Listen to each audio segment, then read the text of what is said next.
स्वागत करते हैं आपका हमारे चैनल के अंदर। दोस्तों, आज हम बात करेंगे ऑल इंडिया मजलिस इत्तेहादुल मुस्लिमीन के औरंगाबाद के खासदार सैयद इम्तियाज़ जलील के बारे में। वैसे तो मैं आपको बता दूं कि सैयद इम्तियाज़ जलील औरंगाबाद ही नहीं बल्कि पूरे हिंदुस्तान के अंदर तारीफ़ के काबिल नेताओं में उनकी गिनती की जाती है।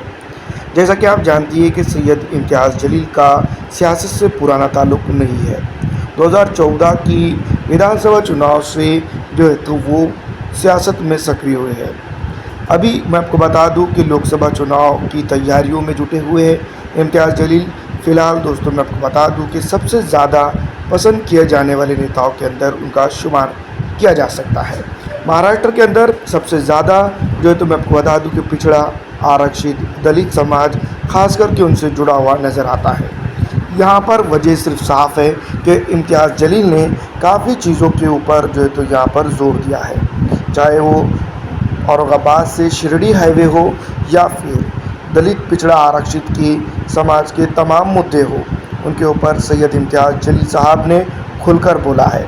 या फिर मराठा आरक्षण हो या फिर दोस्तों मैं आपको बता दूं कि धनगर समाज की अलग अलग समस्या हो, इन तमाम तर समाज को लेकर इम्तियाज़ जलील फ़िलहाल जो तो सक्रिय भूमिका के तौर पर जो है तो अपना योगदान पेश करते हुए नज़र आ रहे हैं। 2019 के लोकसभा चुनाव की अगर हम बात करें, पिछड़ा, आरक्षित और मुसलमानों के वोट से चुनकर आने वाले सैयद इम्तियाज़ जलील साहब ने जो है तो तमाम तरह के समाजों को साथ में लेकर चलने का काम किया है। औरंगाबाद से बाहर मैं आपको बता दूं कि कन्नड़, वेजापुर, अलग अलग तालुकों के अंदर, अलग अलग गाँवों के अंदर सैयद इम्तियाज़ जलील ने विभिन्न तरीके से एमपी लॉट फंड से काम किए हैं, जिसके चलते महाराष्ट्र के लोकप्रिय नेताओं की सूची में उनका नाम दर्ज हो चुका है। फिलहाल दोस्तों, मैं आपको बता दूं, जब इम्तियाज़ जलील साहब प्रचार और प्रसार के लिए निकलते हैं तब उनके अवती बहुती मुसलमानों से ज़्यादा पिछड़ा, दलित, आरक्षित और साथ ही साथ मराठा समाज का काफ़ी जमावड़ा देखने को मिलता है।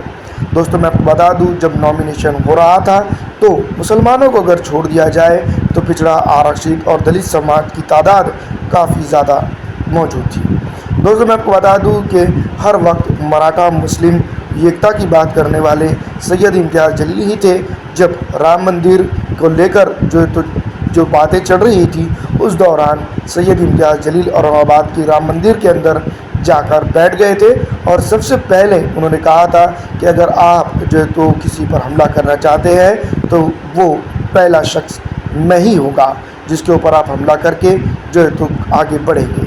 दोस्तों, इस तरह से वो घटना खामोश हो गई और फिर औरंगाबाद की एकता पूरे हिंदुस्तान में जो है तो तूल पकड़ने लगी।